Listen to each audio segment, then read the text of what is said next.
Good evening, everybody. I have two very special guests with me today, and you have seen them both before if you've been following this channel for any amount of time. AB, who I met from Caniac Sessions, is here with us, and Matthew, our resident prospects guy. And what I have to say regarding both of them is going to be very important. So we have been looking at expanding the warning take for some time.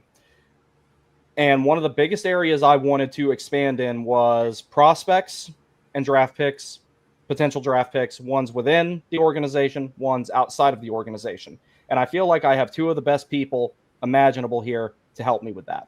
So, what we are going to be doing, as many of you follow the Warning Take, also follow Caniac Sessions, we haven't been able to do anything on that channel in quite some time. So, with those assets laying dormantly, what we have decided to do, we are going to take the assets of Caniac Sessions and rebrand them to the Warning Take Prospect Forecast. There, we plan on having a steady stream of content through that channel. So that way, the TWT main page can focus heavily on the Canes active roster and what's going on at the NHL level. And then we can have this other channel solely dedicated to everything going on from the Chicago Wolves all the way down to guys who haven't been drafted yet. So with that, this is going to be the new logo for it.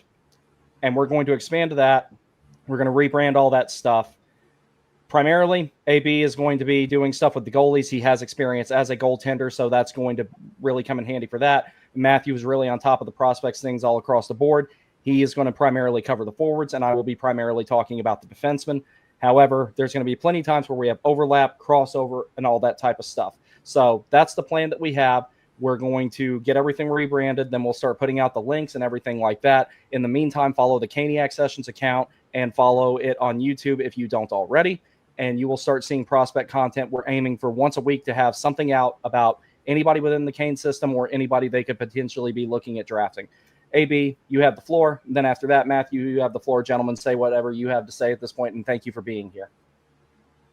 So first of all, Caniac Sessions was started just on a text message from me and my co-host Griff, and we never imagined the friendships that we would make and the connections we would make and the following that we would make. It all started on a cheap Audacity thing to where we moved it to streaming, to where we had Hurricanes guests, alumni, and we are just so grateful for everybody following us.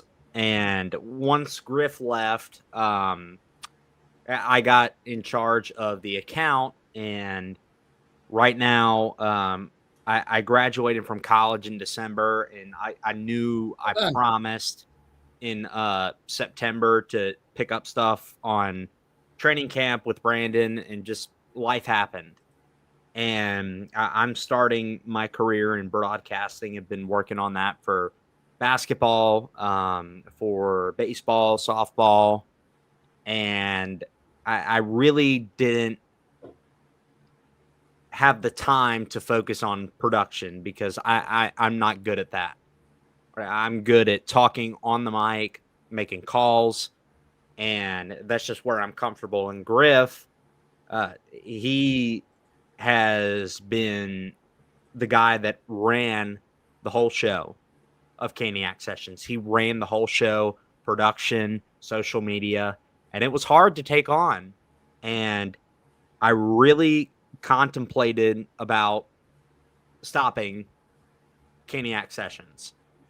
And we met, Brandon and I met from Caniac Sessions, and he's become one of my closest friends just from hearing him shout us out and bringing him on the podcast and talking to him, meeting with him, getting to know him personally.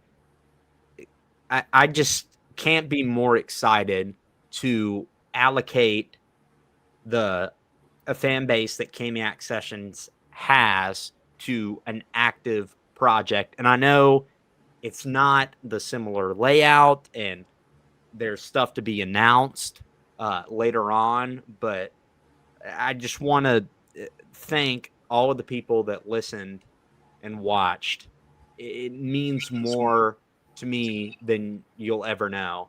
And this is a new chapter, and I'm very excited for it. And Caniac Sessions will always live on, but it's time to take that next step. That's awesome. Yeah, and I just want to say, Brandon Navy, thank you both so much for including me in this. You know, I mean, I met you both just by following your content and you know, chiming in on the live chats and everything like that. And then when Brandon invited me to our own like private group chat, that was, you know, kind of the next step up. And then you know, here I am on actually making actual hockey content on the World Wide Web, and I couldn't be happier. And thank you so much for allowing me to do this. And again, like you, AB, I'm mostly a talker. You know, I don't have any video editing, any producing skills at all. I guess I'll have to develop some. And that's fitting because we're going to be talking about developing players, so we might as well develop our own talents as well. And couldn't be happier. I'm looking forward to it with great anticipation, and happy to start getting this stuff because you know, this is like, especially the prospects aspect of it is something that I really started to follow in the last few years when I noticed the Hurricanes organization just started to get really, really good at drafting and developing talent, because they used to be terrible at it. And the new ownership was definitely part of that. You know, obviously Tom Dundon is experienced in building organizations, and I have to give him credit for getting the people in, like obviously Eric Tulsky, even before he became general manager, and Darren York, and the pro scout, amateur scout. They all do such an amazing job at identifying players and especially developing those players. And I'm just excited to talk about it to anyone who will listen. And I wanted to add this too, before Brandon gets to his stuff. When Brandon shouted us out, like, that was a huge deal for us. And just to get to know him and watch his content, you're always glued in on it. And all of the following that he has and all of the videos that he has, that is all earned because he cares about this fan base. He cares about hockey like all of us do, but that man right there is the most committed hockey fan that I have ever seen, like, in my entire life. Thank you, buddy. Absolutely. I appreciate it. But I wasn't going to do something like this and not bring two of the best minds that I possibly could along. Whereas you guys don't really care for the production side of things, that's where I want to start spending more of my time. Quick story. There was one time when I was in the military and I was considering getting commissioned. I thought about being an officer. I mean, I wanted to do that before because I wanted to be a pilot, but when I found out I couldn't be a pilot, after I finally gave up on that, I still considered getting commissioned. And what someone told me, one of the senior enlisted guys, one of the better ones actually, he was a chief, and he told me, well, you know, as long as you understand the difference between, you know, being an officer and being a non-commissioned officer or a petty officer or anything like that, is you're not as much of a leader, you're more of a policy maker. And I told him, I'm like, well, I'm not really a people person. I think I would make a better policy maker. That didn't do me any favors, but at least I was honest. Mm-hmm. For those of you who've ever watched NASCAR before, the number 3 is synonymous with Dale Earnhardt. However, the guy who owned the car, Richard Childress, drove it for a long time. And then when he recognized the talent of Earnhardt, he retired from driving and put Earnhardt in the car. I'm in my Richard Childress owner-driver era right now, but at some point or another, I'm putting someone else in the car. Because I'm not going to pretend I'm the most personable guy on the planet. I'm not. I'm an acquired taste if you can acquire it at all. But I do eventually one day want to have an additional host and have, you know, shows and streams and stuff like that more often. And I eventually want to be the guy in the background kind of running things. I think that's what I will be better suited for long term. You will still get to see this horrendous look for a while yet, but eventually the direction that I plan on things going in, you're going to see more than just me. You're going to be getting input and opinions from, while like-minded, diverse thought. And I think that's the most important thing that we can do as fans, as content creators, is have very many different points of view. And I think that will overall increase the quality of things, because I'm not going to pretend I'm right all the time, i.e. Nature's at center. I mean, I should be roasted for that until the day I die. I wouldn't be surprised if I die before AB and the last thing he says to me, Nate just couldn't play center, and then I croak shortly after that. I could see that happening. But all that aside, this has gotten a lot bigger than I ever thought it would. And now I think that it's time to take that next step and start surrounding myself with the right people and include them in the process and create something that is by fans, for fans, that is looked at analytically and objectively. And I cannot do that by myself. No one can. Like, that's where you have to bring in other people who can really make you think about, you need thought provocation, you need outside influence. But my outside influence, I'm going to let everybody in the audience know, 2 of the main ones are sitting right here. So I just want to give these guys all the recognition in the world. I know that a lot of people say my content is good. I personally say good, not great. I intend to make it great thanks to these 2 gentlemen right here and a few other people that I plan on bringing in the future as well that I've already been talking to for a while. My intentions are, when my job comes through, and if anybody's ever done government contracting, you know how long it can take for those jobs to finally get started. Once that comes through, I will be using my own money and going all in on engineering the website that I have talked about before. I have the framework laid. I know exactly what I want. I just have to find the people who can make it happen because I'm not a web developer. When that happens, I intend on, depending on when I start my real career again, I intend on that website being fully operational, like the first Death Star, before the beginning of training camp in 2026, this year. So that is every intention I have. And these guys are really going to help us make it happen. But the prospects, they kind of, the team itself deserves its own medium. The prospects and the draft picks, I also believe, deserve its own medium, because even though they're associated, they're also kind of mutually exclusive in that way.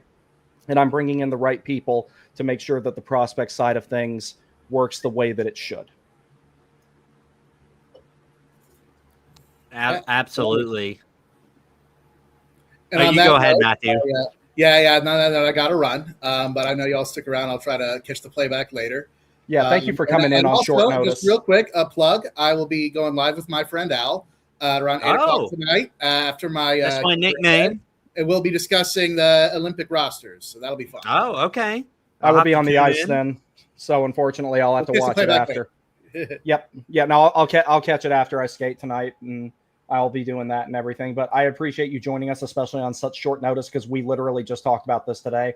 Because I had an idea of what I maybe wanted to do with the Caniac Sessions assets. I just needed to come up with a clear path forward and propose it to him. And we also ran it by Griff, too, to make sure it was okay with him in case he ever thought about coming back. But he told us that we could go ahead and use them. I wasn't going to do it without his blessing because, he was as instrumental to building that show as AB was. I came in late. So I didn't want to just take those things without, having a clear plan and presenting it to both of them.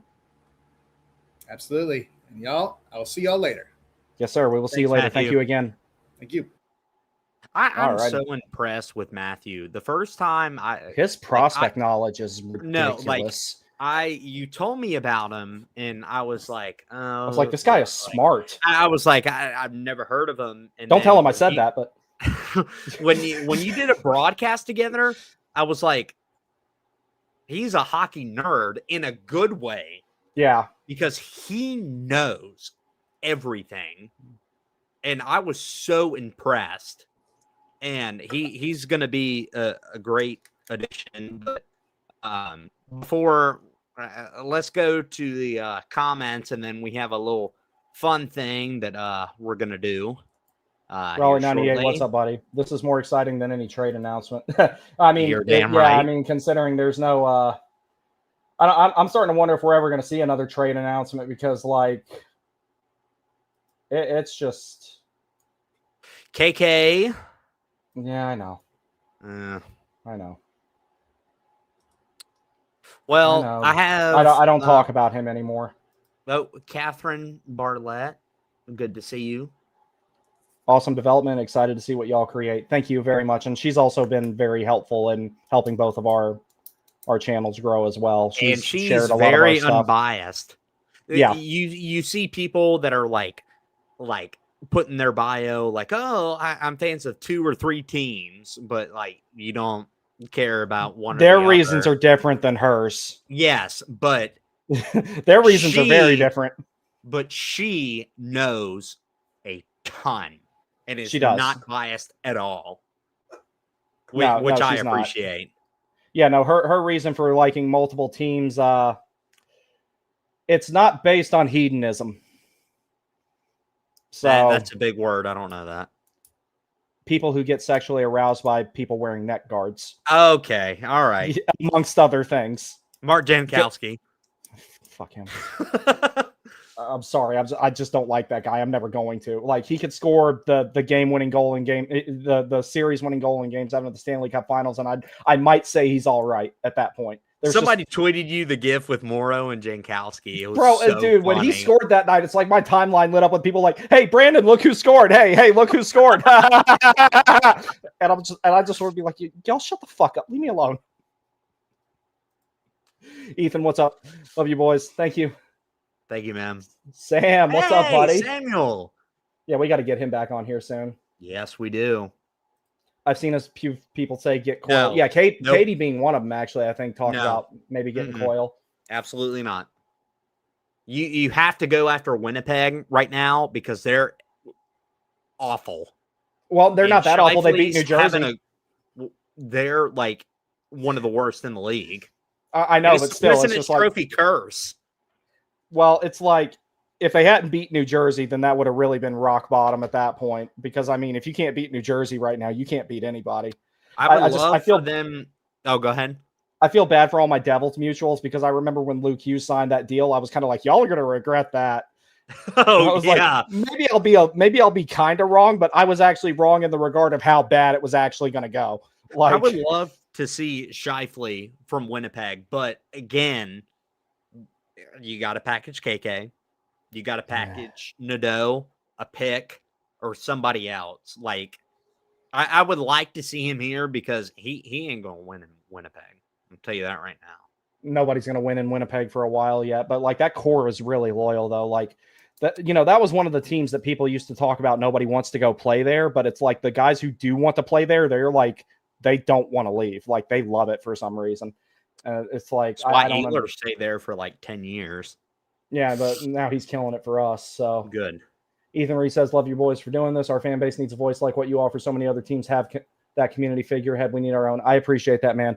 I will not be that figurehead by myself though. I need to I need to bring in other people who can, like, if you think the stuff you've seen of me is bad, I have about, for every 1 minute of pre-recorded footage you've seen of me, there's about 3 minutes that I cut because of things that I said or did that shouldn't go on the internet.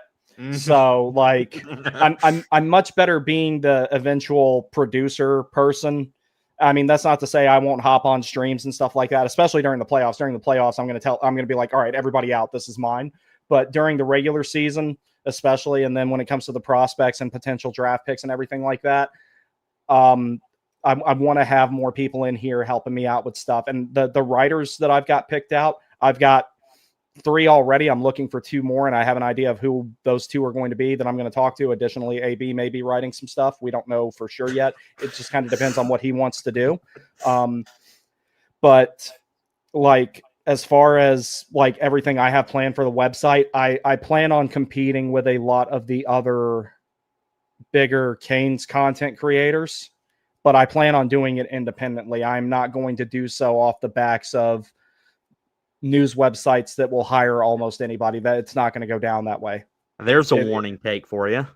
Yeah, pretty much. It's just like we will get all this stuff done, but I will not sell out to somebody to do it. Now, if like, for example, I've had a few people reach out to me to sponsor me, about 3 or 4, and I told them all no, because I didn't like the terms that they were offering, and I refused to be a slave to my own puppet. Yeah, that's not going to happen. Like nobody. The first word was not very good, but I was already an indentured servant for 8 years. That in the Navy. I'm not doing that again. I already did that once. I'm not doing that again. Other than Hughes and Skinner, no other trade has been memorable. Yeah, and the Skinner one was just more of a like Stewart.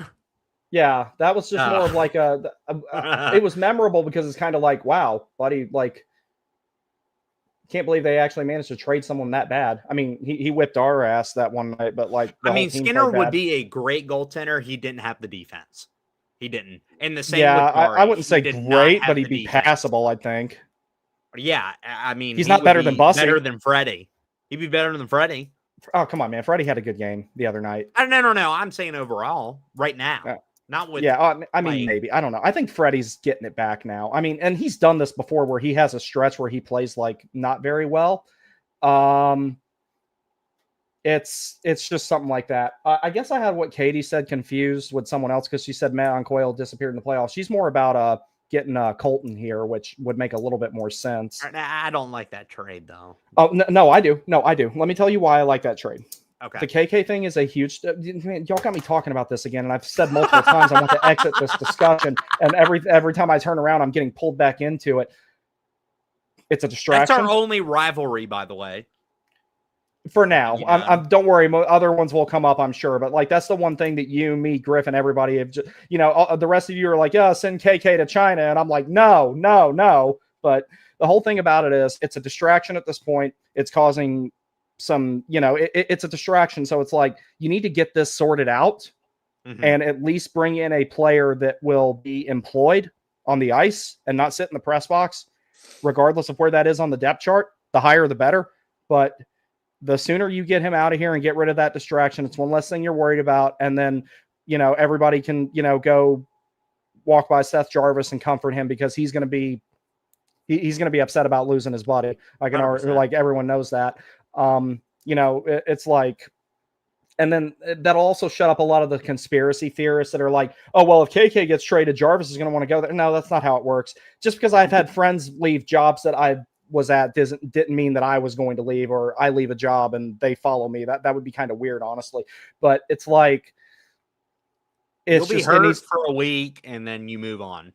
And then if you can get the cap hit off the books, that sooner you can actually start thinking about getting Nikishin signed. You got to get Bussy signed. Bussy has to be signed regardless. Like the goaltending depth is that bad. That has to be done like right now. We'll talk about that later. Yeah, that's a discussion for another time, but that has to get done. But yeah, it's just the whole situation just needs to be resolved and done with. It's a big distraction right now. No party is happy with it. The fans, I've never seen them fight this hard over anything during a time where the team's doing relatively well. I still think it's a bit of a paper dragon, but that aside, let's see. Raleigh 98 says the fact that KK trade is taking longer could mean it's a bigger trade being negotiated. It's either that or they're holding out to not just trade him for a mid-round pick, which 100%. It's that or the other. And people talk about his no trade clause, his 10-team no trade clause. I wouldn't be surprised if that's barely a factor anymore. It might be a 10-team on paper, but he's probably he would probably accept a trade to at least some of the teams on that list right now with everything going on. I just definitely don't think it's Montreal or Toronto or Ottawa or somewhere like that. Not that they would take him anyway. It's like, I always thought after last season, I always thought he was going to end up in San Jose or Chicago or something like that, where he could slot in at 3C and help protect the younger kids. The Canucks have been interested in him before because he was packaged up when the almost Elias Pettersson trade happened. It just needs to be over. They just need to get him the hell out of here and be done with it. And then we can start resolving some other questions like that. Was he really a bad player or was he just not a good fit? I tend to think it's the latter. And I know that a lot of people are going to be mad at me for this. I'm not going to resolve Rod of fault in that 100% ever. No. I just think that there was a point in time. You don't coach a hockey team for 8 years and then not end up having a situation where a coach and a player that's on a not so great contract don't get along. That's 100%. An inevitability. That's going to happen regardless. So that being said, I think that was one time where the disconnect wasn't entirely on the player. Now, when you're talking about the Eric Halla situation, yeah, fuck Eric Halla. That's not. It's just get him out of here and be done with it. You got bigger fish to fry. Just get him out of here. We got to get to this quiz here shortly. Yeah, well, let's finish up the rest of these comments. I doubt GMET lets him go for just a late pick. I think that's what it's going to come down to, though. If they don't put him in a bigger trade, he's going to have to. 100%. I do not think Winnipeg is a good trade partner. I think they're a great trade partner if you can get Scheifele to waive his trade clause. And then not to mention, I also talked about like if you want to put a guy on the ice, even though he's a little bit redundant, it would still be better than what you got. Is like go get Adam Lowry maybe if he'd be willing to waive his no trade clause. I know they just traded him, but everybody's talking. Me and Matthew talked about this a little bit in the chat last night. Everyone's talking about get a stall replacement. You're not going to find a stall replacement under the age of 30. They don't develop centers like that anymore. You have to remember Jordan Staal was playing growing up before the lockout. They don't train centers to play that way anymore. And centers are going to be high up in price. And in general, every single player on the ice from centers to goalies develop completely differently than they did before the lockout. If you take a guy who played pre-lockout, was drafted right after it, and expect anybody to play that way going forward, those types of players aren't even a thing anymore. They're not there. So it's like, that's an important thing to remember. So it's like, and that's one thing I'm worried about with like Rod adjusting after he doesn't have Jordan Staal to lean on for matchups. Like, that's one thing I'm worried about in the future. I really am. Like, legitimately, if this team does not won a Stanley Cup by the time Jordan Staal retires, I'm a little worried about it. That's why I think 2027 is when it's got to happen, or we're entering some very, very murky waters. Mm-hmm. I bet KK is traded for someone else's distressed asset. That wouldn't be the first time it happened. Victor Rask, Nino Niederreiter, it was kind of the same thing. Yeah. I would not mind Colton. Yeah, I think Colton would have a little bit of a resurgence here. Based on reporting, it sounds more like they haven't gotten anything they like yet, while also trying to package him in something bigger. That is 100% correct. Yeah, I agree. I don't like the contract, but I could totally see a package of KK being sent to Vancouver for Pettersson. Yeah. Pettersson, the player, doesn't bother me. Pettersson, the contract, as I've stated in the past, that contract. They have to cut it. Yeah. Yeah.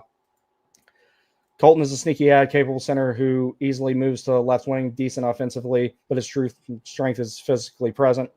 Avs looking for a 3C, so we're looking for a 2C. So that would be something if if he ended up on the depth chart right above Drury in Colorado. That would be kind of funny, honestly. But all right, so let's go ahead and get to the quiz here that we're going to do. We're going to do a little for fun thing here. AB is going to run the show on this primarily, and then we're going to call it a day for this particular show. All right, so I want y'all to join the chat as well if we don't get some stuff right. All right, so this is going to be the NHL top 5 points per season for Carolina. Can you see it?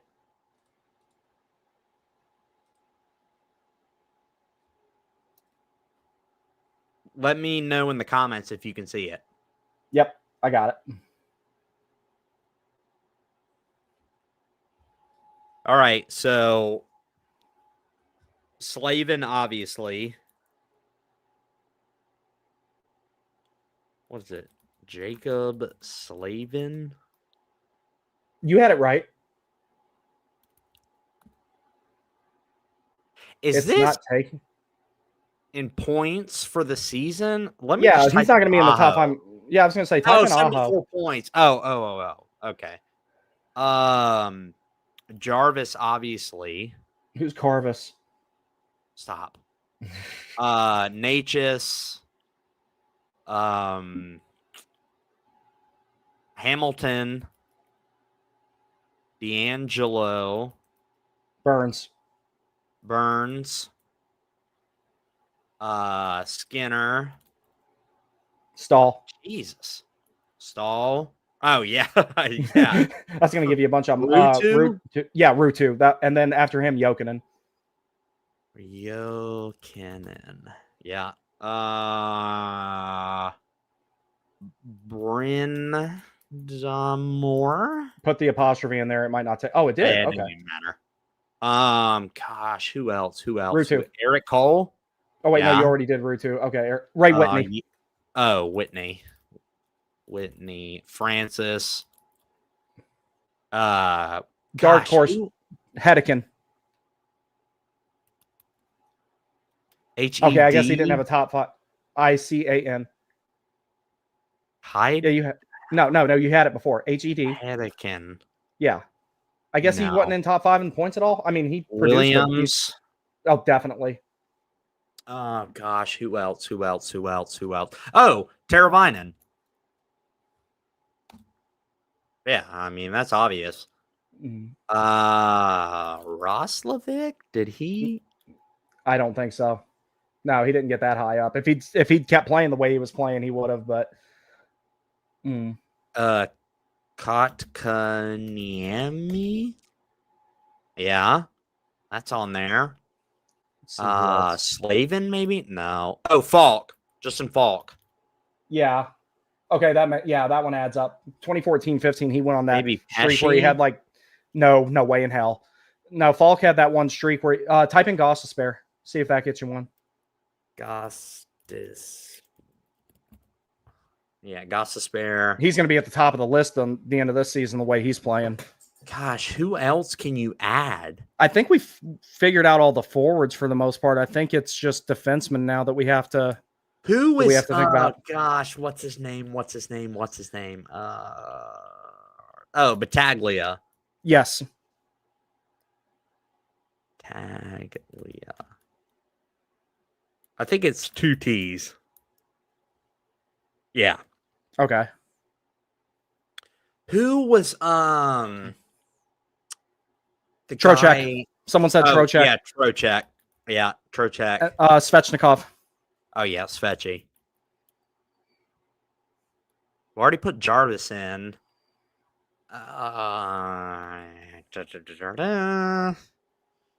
Gleason, maybe? No. Oh, Pikkinen. Yoni Pitkinen. Yeah, that's a good one. Is it P-I-T? P-I-T. No, it's P-I-T. P-I-T. K-A-N-E-N. Yeah, Yoni There we Pikkinen. Gosh, who was that defenseman that was so good? Ward. Aaron Ward. No. He ain't going to be on there. Not Aaron Ward. Oh, gosh, it was another one. Willis, maybe? Or maybe it's this. No, it's not Shane Willis. Man. Who else could you add? Oh, Lindholm. Yep, There you go. that got you a couple. See, I'm trying to remember 15-16. Who had 46 in 15-16? Skinner, Lindholm. Rask. Yeah, Victor Rask. Jeff O'Neill. Oh, O'Neill.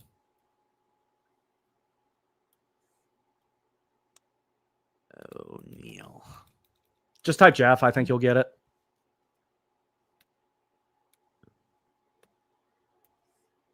I think I have to do this. Oh, the apostrophe. No? I refuse to believe that he's not on there.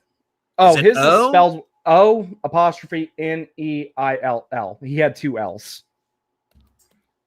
There we go. Okay. I couldn't remember. Sammy Kapanen. Someone else said that one in there. That's a good one. Oh, Gary Roberts. Yeah. Sammy Kapanen was actually my dad's first sweater, and that's actually mine now. Who was the guy? Gosh. He played... God, what was his name? He was the captain for the Hurricanes early in the 90s. I can't remember his name. Kevin Dineen. Dineen. So it's D-E-I-N-E-N. No. Go back. D-I-N-E-E-N, I believe. Yeah, you're right. Type in Adams. You can probably get a few that way. I guess Kevin never ranked top 5 on the Hurricanes. Let me see Gordie Howe. Is he on there? He should be, because if it includes the Whalers, he has to be. See, these are the ones I'm going to have a hard time with filling the rest of these right here, because like a lot of this occurred before I was born. 06. Battaglia we already had. Williams we've already done. Stahl. Gosh. Who was that defenseman that was from Europe? What was his name? You're going to have to be more specific. He was on the Stanley Cup team. Yeah, we did Ron Francis already. Shot. He was a left-handed Primo. shot. Go with Keith Primo. See what you get there. Yeah, Keith Primo. God, what was his name? He scored an overtime winner against Montreal. If you're talking Nicholas Wallin, he is not going to rank in the top 5 for points. How do you spell his name? W-A-L-L-I-N.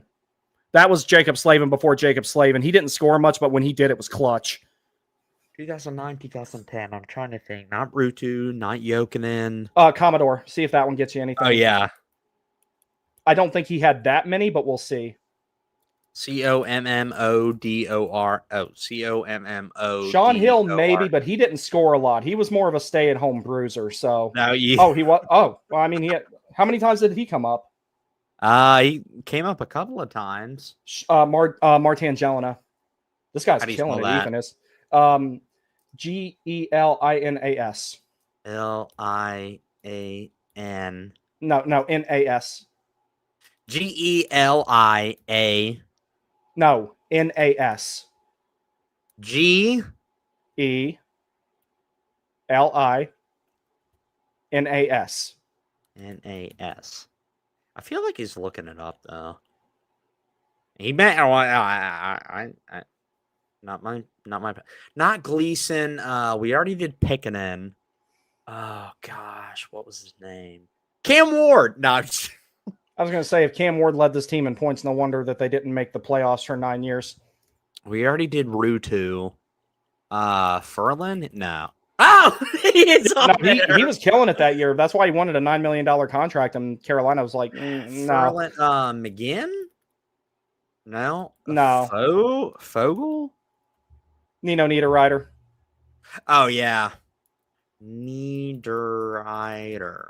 You would have been better off just typing his first name, buddy. Because I butcher his last name till this day. It won't let me do it. So Ned. I. There's another I in there after the N, after the first N. Nidertter. You're close. Niederreiter. I'm just going to sit here and let you flounder. I'm sorry. No. I need Somebody in the chat's going to tell us eventually. Either that or just having fun watching you drown too, which I don't blame them. Drowling. Drowling. I'm drowling.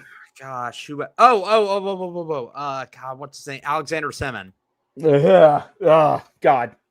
Ugh. I need to go get a Gatorade to wash that out of. God, I hated that guy. I could not stand him. Who else, man? I mean, you have Skinner, Semin. Gosh, he was on the 09 team that scored a ton of goals. Oh, we already got that guy. That was O'Neal. Jokinen. Walker? Okay, No, we already try LaRose. I don't think he'll be in there. No. Brandon Sutter.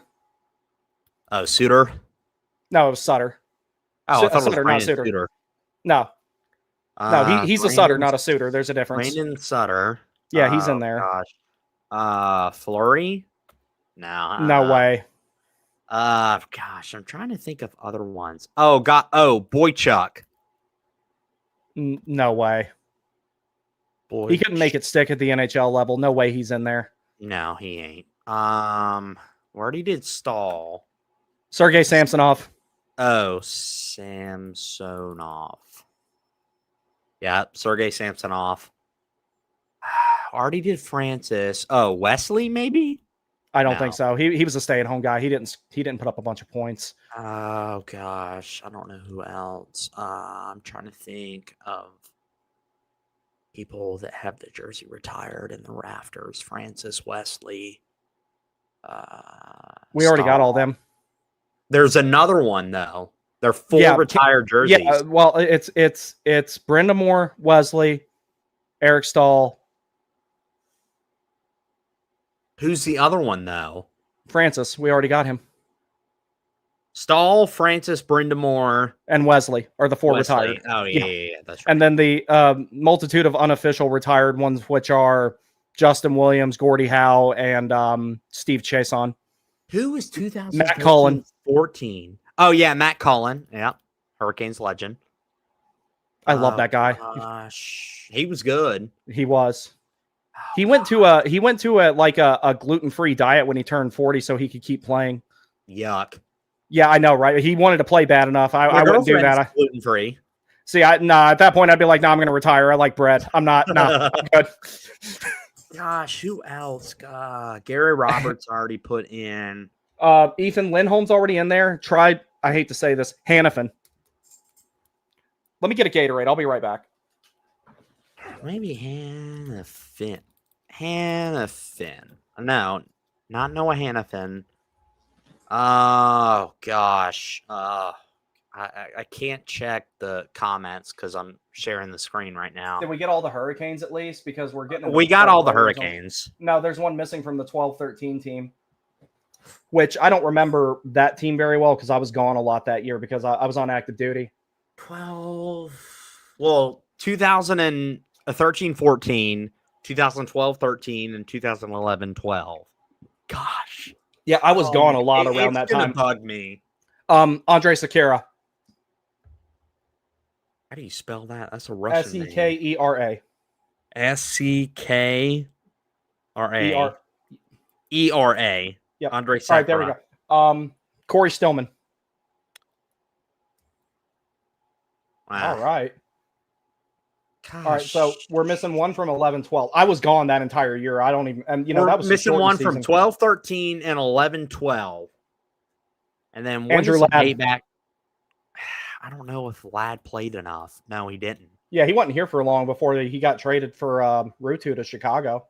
Yeah, gosh, what's his name? Oh, God, it's at the top of my head. Oh, boy, oh, boy, oh, boy, oh, boy. I don't know. Oh, my gosh. It's at the top of my head. Try Vasicek. I don't think he scored a ton, but maybe VAS? ICHEK, I believe. HEK? Yeah. No. Try his first name because I don't know if I spelled it right. JOSEPH. Or I'm sorry, not PH, F. JOSAPH. EF. No, go back. It's EF. EF. Oh, no. JOS EF. EF. Yeah. See if he's in there. No. No. It would on it's He was more of a checking line guy anyway. it's Yuri last Tlusty. name only. Oh, Tlusty. TLUSTY. No, he's not on there. No, you're spelling it wrong. TLUSTY. Yeah. Oh, there he is. okay. There we go. All right. So how far have we got back here? So our so we're missing 98, 99, and 97, 98. And that'll be it. Like that'll be because it. the rest of them's the Whalers. See, I barely remember any of Did this we stuff say because I was like Dryden? 7 Yeah. years old. No, we said Deneen. God, who was Try Stephen Rice. Rice? Okay, So my buddy met him today. Really? Yes, I've heard he's pretty he did. cool. I think that's good because I know you gotta get going. But No, I got a little mean- while yet. I got until like 6:30. well, I'm gonna do another one, but I'm gonna give up on this one. Who did we miss? From the Canes, I don't think anybody. Vesicek. We had to put in his last name. Yeah, and I couldn't remember how to spell it. Ray Shepard, Pat Nelson Verbeek. I'm ashamed Emerson. that I didn't do that one. That I didn't know that one. All right, hold on. Well, while you're Me- finding another one, I want to talk about one comment here. Yeah, go ahead. Let me find it here. Tim Mason says, mixed feelings about you stepping back. Negative. Love your content. Positive. I do not have to listen to each stream twice so I can skip the bad words so my 8-year-old granddaughter can listen also. One thing I'm making a conscious effort to not use the language so much because I've had several people reach out to me and say, the same thing you're saying, that like, we like your content a lot. It's just, it's not very kid friendly. I didn't expect things to get as big as they are. So I'll be right back, Brandon. okay, yeah, that works out. I didn't expect things to get as big as they are. I know I'm trying my best to just make that habit not so prominent. So that way I can have a little bit larger of a viewer base and it can be a little bit more family friendly and everything like that. That's something I'm trying to make an effort for because it was like every third word I was dropping an F-bomb at one point on this channel because I wanted to. I've always been one of those people that's very direct about what I have to say and what I think and everything like that. I'm kind of finally learning to do it in a way that doesn't involve me using certain language. I will get there. It's something that I have to work on. I spent a lot of my 20s being really, really angry and some of that just never entirely went away. All right, here I am. Sorry. But yeah, so it's like that's something I've and you can ask AB. I don't. You can ask AB. I don't use the language as much as I used to. I still have to work on it. Because it used to be much more frequent than it is now. But yes, that is something I'm trying to do less of so that there can be a longer or a wider audience and that more people can watch it and everything like that. I may eventually try and go through a lot of my old content and see if I can clip out some of that so that if people want to go back and watch. Now, the analytical videos and stuff like that, there will never be anything like that in those. You don't have to worry about that. The pre-recorded videos, you won't have to ever worry about that. The streams, on the other hand, except for that one Cardiac Cane video that I pre-recorded, I dropped all kinds of words in that one, but I felt like I needed to. Are you talking about the language? Yeah, I've tried to dial it back. I feel like I've gotten a little bit better, but I could do better. And it's like there's been a bunch of people that have said, "Hey, we want our kids to be able to watch your show," and like Tim here is saying, and I've that's something I've got to dial back because, like I said, I did not expect this to get as big as it's gotten. I do want to say this too, Tim. Like, you know, as a Canes fan, like if you're frustrated, you'll say stuff, and like it's part of your vocabulary. But the way we're going now, and the way I am as a broadcaster too, it's professionalism. Yeah, that stuff you leave at the door. You can say, "Ah, man, that was dumb," or "That was stupid." Well, not stupid for younger kids, no, but just we're going to hone that in and it's not going to be a problem. So everybody can listen. I got an email one time. Now, this is one thing I won't change. I got an email one time and it was just, I had to delete it so I wouldn't write anything back. I got an email from someone one time that said, "I really enjoy your content, but I don't think that you should wear tank tops on live streams." Okay, so I'm not doing that. I live in a pretty warm place. I'm not doing that.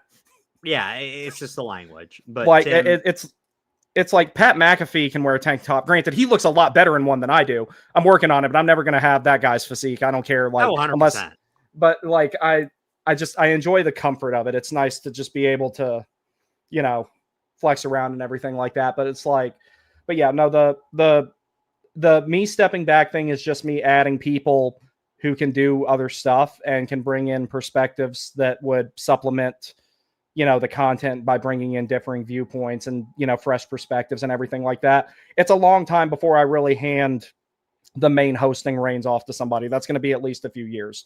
But one day I want to find someone who is better at that than me and let them run with it. And I'll be, you know, tinkering with things on the production side of things. I think that's what I'm ultimately more suited for. But like I said, whoever that person is, I kick them out of the driver's seat when the playoffs start, because the playoffs are actually pretty easy to do content for because you're playing the same team over and over again. So it's like we were talking about on the phone earlier. It's easy to update playoff stuff in a series. 100%. Making new slides every time that there's a new game, that's kind of time consuming. And that's why I don't do 82 and next year 84 shows a year. And then for the Olympics, like I'm going all out for those. Like, that's part of the reason I brought you guys on now. We're going to be doing stuff around that time. Yeah. I mean, if the NHL players go. We'll have to save the quiz for another day because I got to go watch some football. Okay. And I wonder what everybody's picking for the one tonight before we leave. Who do you have? Do you have the Chargers or the Patriots? I'll Patriots. give everybody like 2 or 3 minutes. I'm saying so Patriots. You're Patriots. I'm doing Patriots. I don't like the Patriots, but I'm quite the Drake May fan. I know you hate him because my UNC, my NC State. No. I hated him when he was at UNC, but he is a great quarterback. Yeah, that went to UNC. I'm not going to dismiss that, and I don't hate him. I hate him. He wouldn't have developed into that if he'd went to State. Okay. And there were no UNC QBs. We had Glennon, Wilson, Finley, Brissett. Oh, gosh, who was the other one? Roman Gabriel. I can't remember. But anyways, Drake May, great quarterback. So Ethan says Pat, so that's 3. 3-0. Breaking news. Adam Gold is saying that the Canes are going to beat Florida on Friday. I hope he's right. I don't I'm see taking my girlfriend to the game. Oh, yeah? And I said, beware. Well, I still like I really just, I'm still disappointed there wasn't a line brawl to start that last game. That was that time I was hoping the team was going to, show some toughness there. That was, Sam says, the question is, Brandon, when the playoffs start, which host are you kicking out? Everybody. That's going to be all me. I'm just taking that completely over. It's like one of the biggest reasons I'm bringing these guys in is because like, when you look at like the Hurricanes on their own, I can kind of do that on my own and stay relatively neutral, but it's nice to have other voices in my ear giving me fresh perspectives on things. When it comes to prospects and potential draft picks, that is much, much harder to have a linear analysis of. It's like I legitimately thought that Scott Morrow was going to turn into a top 4 defenseman. One game changed my mind, and we know which one that was. One game I went from, I think this guy could be to the right of Slavin potentially one day, to get him out of here. One game. If you think about it, it was actually one shift when he didn't finish that hit on Tkachuk. And I banged the drums to put Natchez at center for years. And I ended up being totally wrong about that. And I kind of wish that there was somebody else that, like, I know Griff said it. That's why, I need more people than that to be like, Brandon, Natchez is not a center, and me eventually maybe listen to them, because I was wrong. I was very wrong. But oh my God, I'm crying. Why? Morrow was a top 4 defenseman, and then one game changed everything. One game I was like, nope, I'm done. And that has never happened to me before, I don't think, since I started this channel, that I saw someone play one game and I'm like, trade him. Oh my God, get him out of here. Like, I've never done that, I don't think. But it's like, no, you've done it. Don't even. With who else? I'm pretty sure I only did that with Morrow, where they played one game and I was like, all right, that's enough. Get him out of here. I can't think of another time I've done that. I seriously can't. If I did, it's a very short list. It's a very short list if I've ever done that before. You probably hated it. The best goaltender of all time, my man Scott Darling. It took more than one game with him. It took like no, I'm teasing. It took like 4 or 5. The way I knew he was cooked in Carolina, when he got hurt at the beginning of the 18-19 season and Peter Mrazek was in net, I'm like, Peter Mrazek actually comes out to play the puck. Yeah, I like him more. And then but that's something Bussy's got to work on. That's by far the weak link of his game right now. Yeah. Was when he came out to play the puck and Jackson Blake was like, uh-oh, I don't know what to do here. That's the one thing he's got to work on. He's good at a whole bunch of other stuff, but it's like 100%. He's got that hesitancy when he plays the puck, unlike Kochekov, where Kochekov cosplays as a defenseman and drops the stick. And drops the stick in the process. He's actually, for the little bit he'd been in the lineup, he held on to it this year. I don't know if he gorilla glued the inside of his blocker. He still held on to it though. Like, he wasn't doing that before. But I just wanted him to stop doing the stuff like when he was like in Arizona, when he came out to the top of the circle to try and play the puck, and I was like, dude, come on, so like chill out. Like, all right, man. I think I'm gonna wrap it up. All right, brother. I'll finish up on the comments here, and then but yeah, we'll get moving forward with all this stuff and everything. I appreciate you coming on. Yeah. Stay tuned, everybody. Brandon, I'll talk to you here in a second. In a second? Yeah, on text. What is it? I don't know. So funny? I'm just gonna. No, you sound like you got some sinister stuff you're about to say to me. You say it on here. I don't care. Yeah, no. I'll give you something. Hold on. Let me, should I mute my mic before I read it? Oh no. Okay. No. Oh gosh, let me see if I can find it. It's beautiful. You're gonna get pissed, and then I'm gonna leave right when I send it to you. That sounds like something you would do. Here it comes.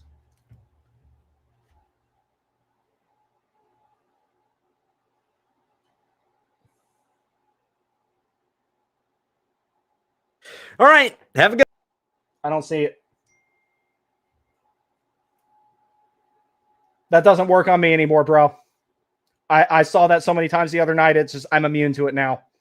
Anyway, all right, let's do this here. But yeah, so that's the big gist of things and everything like that.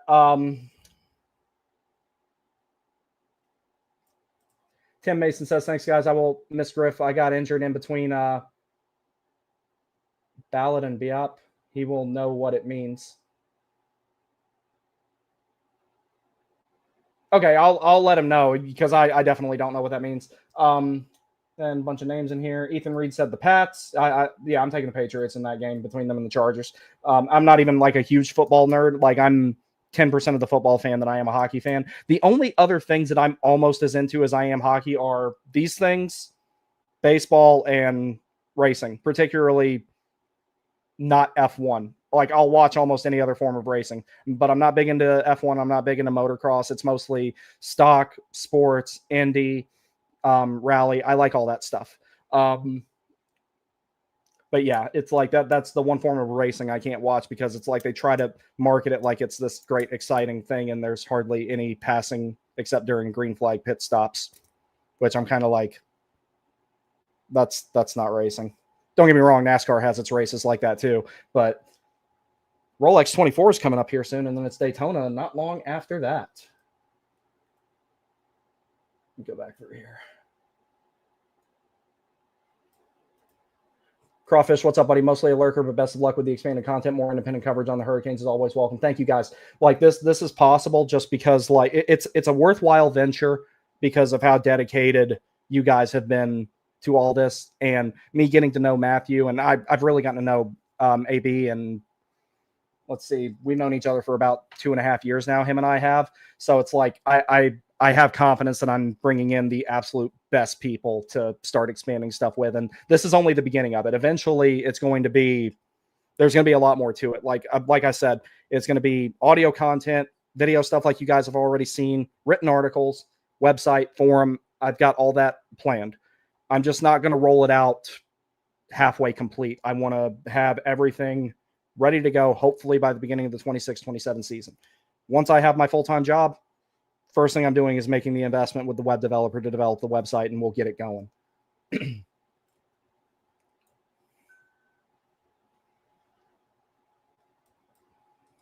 Sam Wallace says, I know the feeling. That's why I decided to get a new co-host. Yeah, having other people around you to do stuff makes it a lot easier. Like there's a lot of days where I just prefer doing stuff by myself, but it's also, that's part of the reason I don't upload as frequently as I would like to, is because I'm by myself. So like, that's why it'll be nice to add some people in here to this. More than anything, this gives me the best chance to strictly lay my focus on the active Hurricanes roster, and I can divide the prospects work and the future draft picks and stuff like that work with AB and Matthew. And Matthew is very knowledgeable in that. AB he's got experience as a goaltender. So him scouting the goalies is, you know, I couldn't have picked a better person to do it. Having another voice really helps. I agree. If you ever want to have some laughs, check Rangers Twitter after a loss. Morrow is their sacrificial lamb, and they told us Key was cheeks. You see, the thing is, it's like I deserve every bit of heat that I get for the Natchez take. But I have been 100% right about Morrow. I have been 110% right about Luke Hughes. I called it with both of them to a T. Now, maybe they'll turn it around. They're both still young and everything. But I just, when I saw Morrow pull up on that hit from Matthew Tkachuk, I was kind of like, this is not something that the Canes probably could fix. And even if they could, they don't have the time to work on it. Just be done with it. And we'll see if Kotkaniemi goes and plays for another team and goes off on. That's going to be I'm going to be smoking a very fat "I told you so" pack in front of everybody if that happens. I'm just going to let y'all know now. I'll be doing some bragging if that happens, especially if he does something against the Hurricanes. I'll be like, I told you. Wherever he ends up, though, I do wish him all the best. Damon says Bussy either needs to work on it or not do it. Yeah, that's the whole thing. I'd rather him have just stayed in the net last night. I think he's just trying to add that element to his game because goalies playing the puck is a pretty essential thing for the Hurricanes with all the zone entry denials and dump-ins that they force and everything like that. So it's something that he does need to get better at or not do it, as you're saying. I would prefer him just get better at it because him being able to play the puck and just fling it back out of the zone and get it on somebody's stick, that would be the best case scenario for him developing that particular skill. Whether he has it in him or not, I don't know. That's something, if you think about it, you don't see a lot in a game is how often a goalie plays a puck. Because if you think about it, it happens maybe if you're talking 5-on-5 anyway, if you're talking outside of them, like setting up rushes, when, they clear the puck down the ice during penalty kill and everything like that.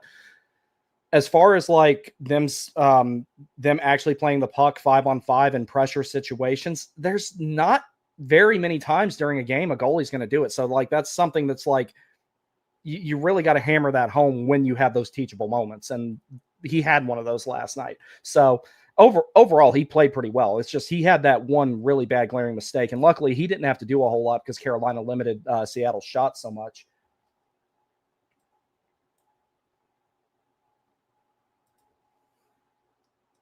Slumps, what's up, buddy? What is the announcement? I'm at work, just popped in. Okay, so basically, Caniac Sessions, what we decided to do, because the YouTube channel and the X account for that has been laying dormant, we're going to repurpose it for prospects content. And Matthew P. and AB are going to help me with that immensely.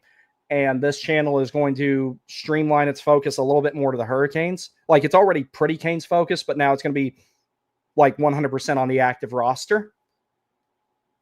And that will give the other channel, which is going to be called Warning Take Prospects Forecast, that is going to be like laser focused on. So essentially what it is, it's like you have the Hurricanes and the rest of the Hurricanes organization and potential draft picks. The line being drawn is there's the Warning Take that covers everything that's going on with the Hurricanes at the time. And then the other channels are going to cover everything in the organization below the active NHL roster. So that's the whole thing with that. So we're getting all that set up.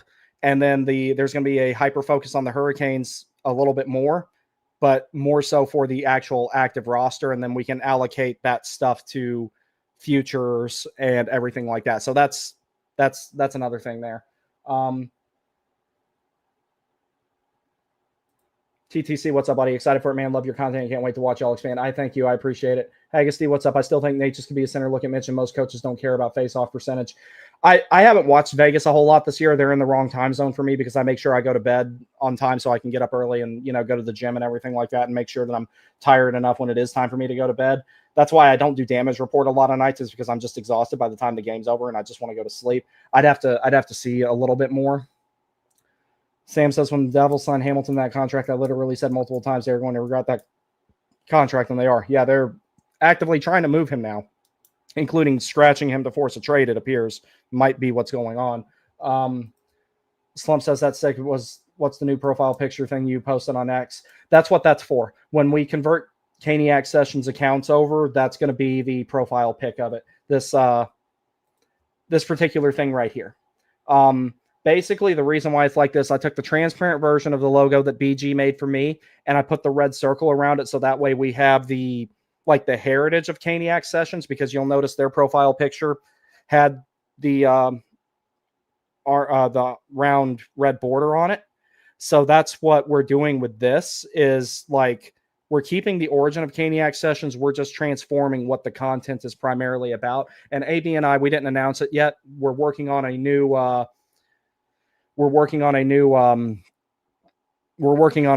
thing that him and I are going to do together that's going to be a little bit more expansive. And actually, to your other comment here, ever thought about doing a channel show focused more on league-wide rather than just the Canes? AB and I are going to be starting another show that's going to be on this side of things, where it's like a little bit more league-wide focus.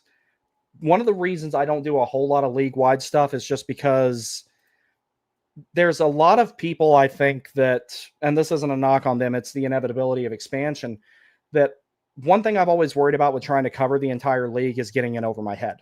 And I don't want to take away from focusing on the Canes to try and focus on the league as a whole, by myself anyway. Now, if this was like something I made a livable wage to do, that would be on the table. Absolutely. Especially if I could employ other people.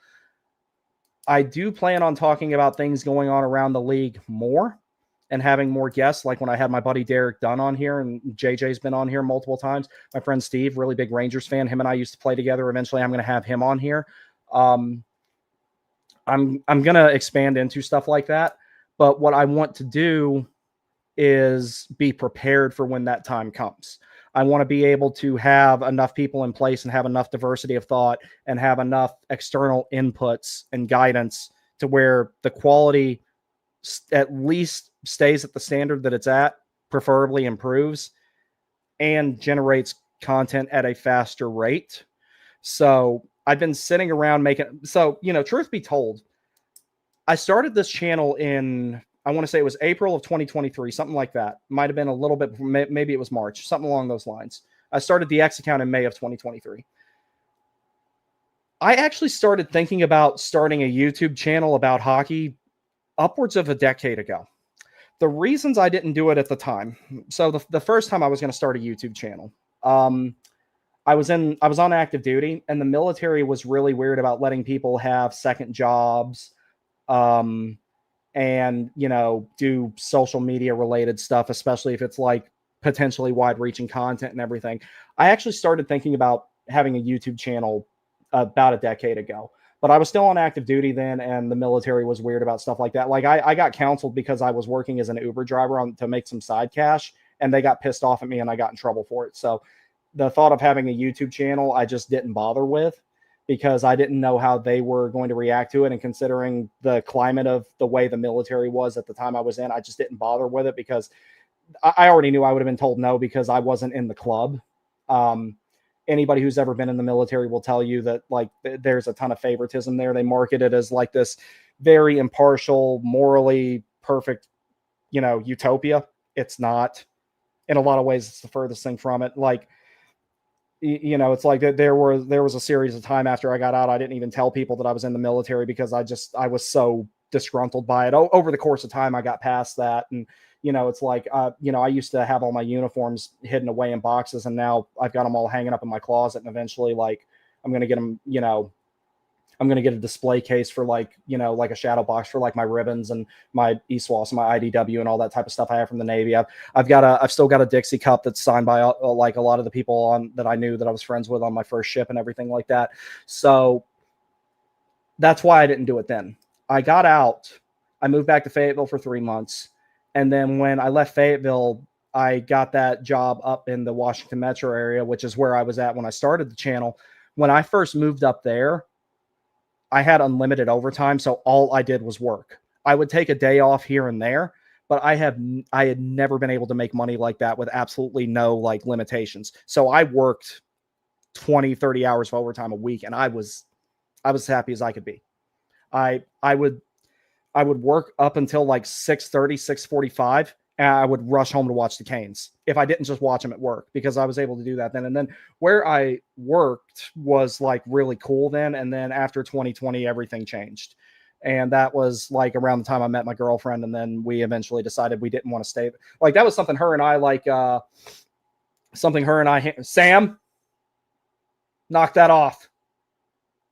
That was something her and I hammered out like 5 minutes into our relationship, was that we didn't want to stay in that area. And then we talked about moving to Arizona. We talked about moving to Alabama. We actually visited Huntsville, Alabama. We ended up not liking it. So we stayed up in the Washington metro area for another year.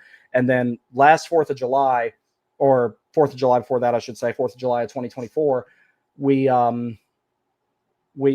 both of you Sams, knock it off.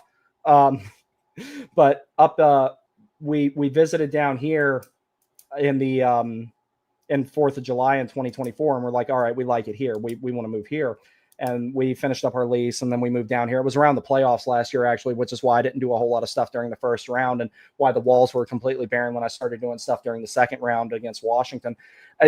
That's the one thing I regret. I wish we'd been there a little bit longer, because I would have been at all 3 of those games that Carolina played in Washington, because I didn't get to go, because I had a lot of work commitments. I didn't get to go when they played them the first time in 2019. Otherwise, I would have at least loved to have been there for Game 7, obviously. I mean, I might have walked out of that game in handcuffs. I'm not going to pretend otherwise, because I did some bragging that night. And I know I've told the story a million times about I actually had a beer league game in Reston that night. And I remember, like, I walked back in the locker room, and there was, like, because I got upstairs right after our game ended, because our game started right after regulation ended. I got upstairs, and about 2 minutes later, Brock McGinn scored the overtime winner. And I went absolutely nuts, because I didn't realize that McGinn had tipped it at first. I thought that Justin Williams had scored it, and everyone knows how much I love Justin Williams. He my first Adidas sweater was, it's got Justin Williams' name on it. And I really, really I went absolutely insane. And I go back, and if anyone's ever been to the rink in Reston, the side that has the Olympic sized ice, there's a downstairs little area to it. It's on a different floor, and that's where the locker rooms are at and everything. I went downstairs, I went back in the locker room, and I had some very unsportsmanlike things to say to some of my teammates. I was not humble about that at all. I went full, I was going Andrew Shaw on everybody in that locker room. I was just letting them have it. I couldn't have been much happier. I really couldn't have. But yeah, I didn't make it to that game. If we'd been there about a month longer, I would have been at game 1, 2, and 5. Probably just 1 and 5, honestly.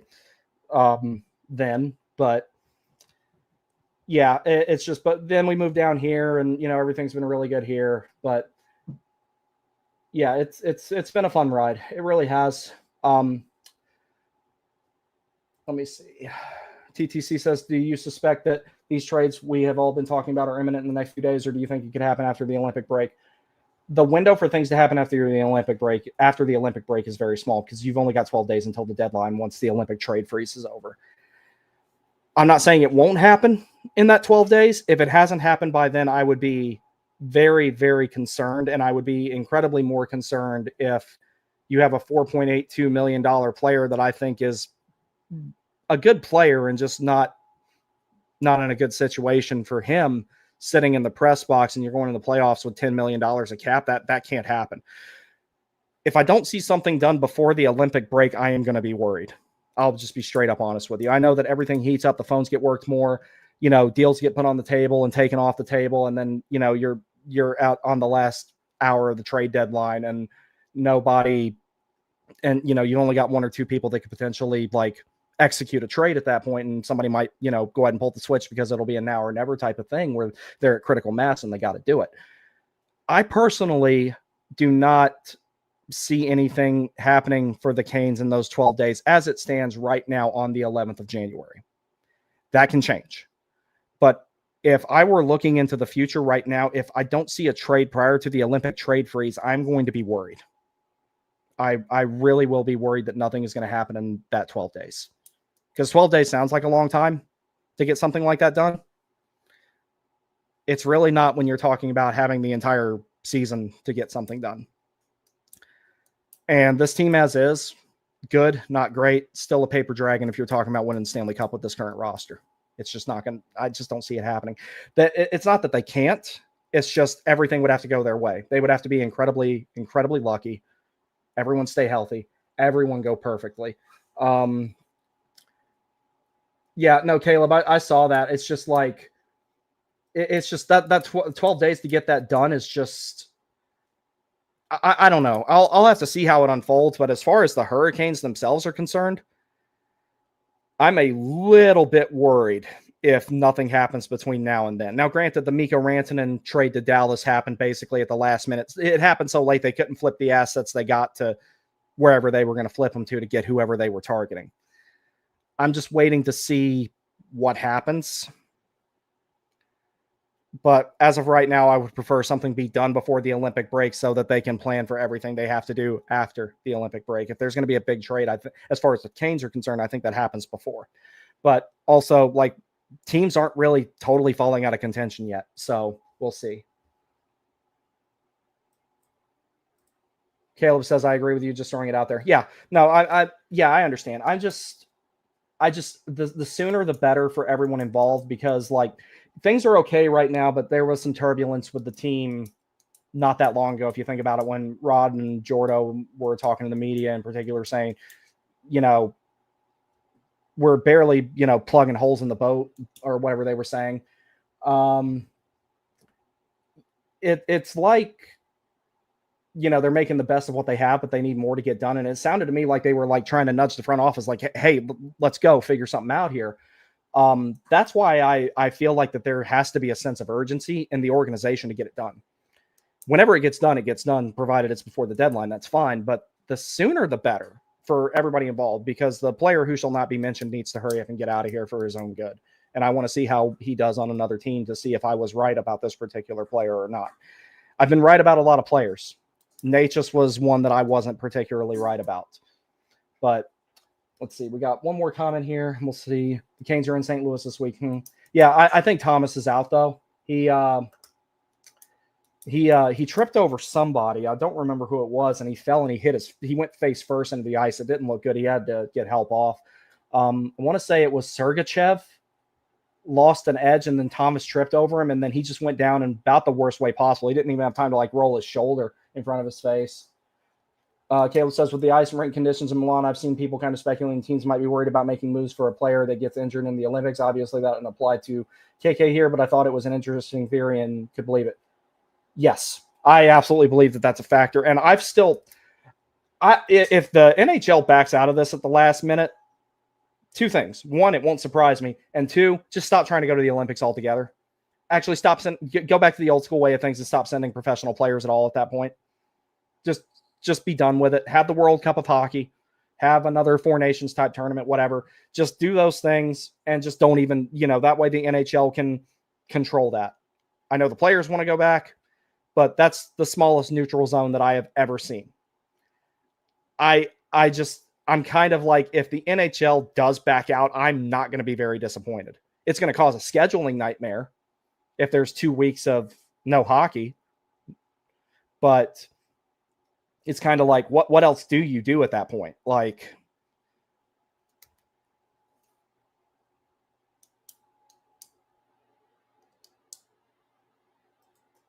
Ethan says nobody seems to be selling what we want. Some Thomas played last night, I think. Yeah, I didn't watch any hockey except for the Canes game. Obviously, I didn't. What is it, buddy? You hungry? I'll feed you in a few minutes. But yeah, you're right, Ethan. Nobody's really selling what Carolina needs, and the center market is very, very thin. But speaking of hockey, I have to go get ready to go skate myself. I will try to do something tomorrow. I don't know for sure yet. I am going to work on getting all these other assets and stuff allocated for the expansion, and we will be going from there. Everybody, thank you very much for your continued support. Thank you for joining. I appreciate you being here, and I will see you again soon.